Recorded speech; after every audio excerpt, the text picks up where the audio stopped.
Berikutnya yaitu contoh soal nomor 5. 2 liter larutan NaOH dielektrolisis dengan muatan listrik sebesar 965 coulomb. Tentukan pH yang terjadi. Langkah yang pertama di sini kita tentukan dulu jumlah mol elektron yang mengalir di dalam larutan. Jadi langkah yang pertama kita tentukan jumlah mol elektron yang mengalir di dalam larutan, yaitu 1 mol elektron itu kan sama dengan 1 Faraday, sama dengan arus listrik dikali waktunya dibagi 96.500. Nah, I kali T di sini itu sama dengan jumlah muatan listrik atau C, sehingga rumusnya bisa kita tuliskan menjadi C dibagi 96.500. Nah, C di sini sudah diketahui pada soal yaitu sebesar 965 kita bagi dengan 96.500, sehingga diperoleh 1 mol elektronnya itu adalah 0,01 mol. Nah, langkah yang kedua kita tuliskan reaksi dan kita tentukan jumlah mol ion OH-nya. Nah, jadi sebelumnya saya ingin menjelaskan bahwa larutan yang dielektrolisis di sini itu adalah larutan NaOH, di mana larutan NaOH itu merupakan larutan yang bersifat basa. Dan ciri-ciri larutan yang bersifat basa itu adalah larutan yang menghasilkan ion OH-. Nah, karena dia menghasilkan ion OH- dan dia bersifat basa, berarti terlebih dahulu kita menentukan nilai pOH-nya, baru kita bisa menentukan nilai pH yang terjadi. Nah, untuk menentukan nilai pOH-nya, kita kan harus menentukan berapa sih molaritas dari OH-nya. Nah, tapi sebelumnya kita tentukan dulu jumlah mol dari OH- itu. Dan di dalam reaksi elektrolisis yang menghasilkan ion OH- itu selalu reaksi di katode. Jadi, kita tuliskan dulu reaksinya di katode.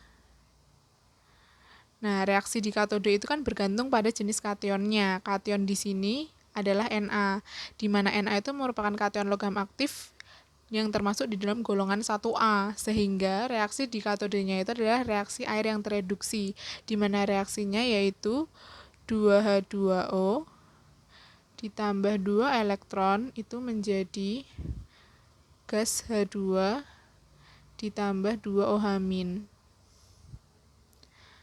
Nah, di sini ion OH- itu selalu dihasilkan reaksinya itu di katode.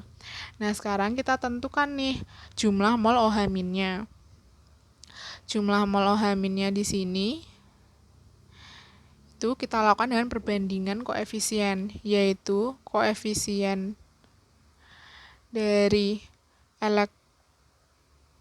elektronnya dibanding koefisien dari OH-nya. Dikalikan dengan 1 mol elektronnya tadi yaitu 0,01 mol. Nah, koefisien elektronnya di sini kan 2. OH-nya 2. Kita kalikan 0,01 mol. Sehingga mol OH-nya itu adalah 0,01 mol. Cara ini sama aja dengan kita melakukan perbandingan gini. Kan 1 mol elektronnya itu di sini itu kan 0,01 mol. Jadi jumlah mol elektron yang mengalir dalam larutan itu 0,01 mol. Berarti di sini karena koefisiennya sudah sama, berarti di sini dia juga 0,01 mol. Begitu.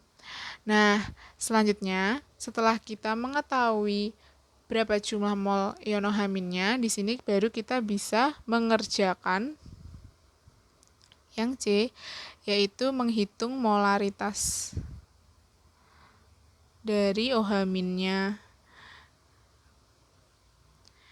Jadi, molaritas itu kan sama aja mol per volume. Jadi, mol OH-nya dibagi volume dari larutannya.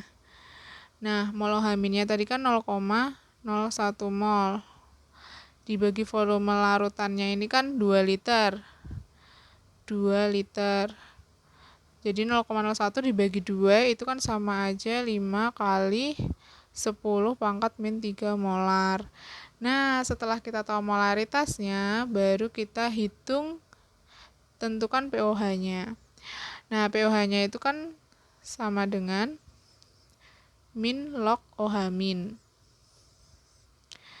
Min log 5 kali 10 pangkat min 3. Sama dengan 3 min log 5. Nah, setelah kita tahu pOH-nya, barulah kita bisa menentukan nih pH larutannya itu berapa. pH itu sama dengan 14 min pOH. Jadi 14 min 3 min log 5 sama dengan 11 plus log 5. Nah, sehingga pH larutan yang terjadi yaitu adalah 11 plus log 5. Seperti itu.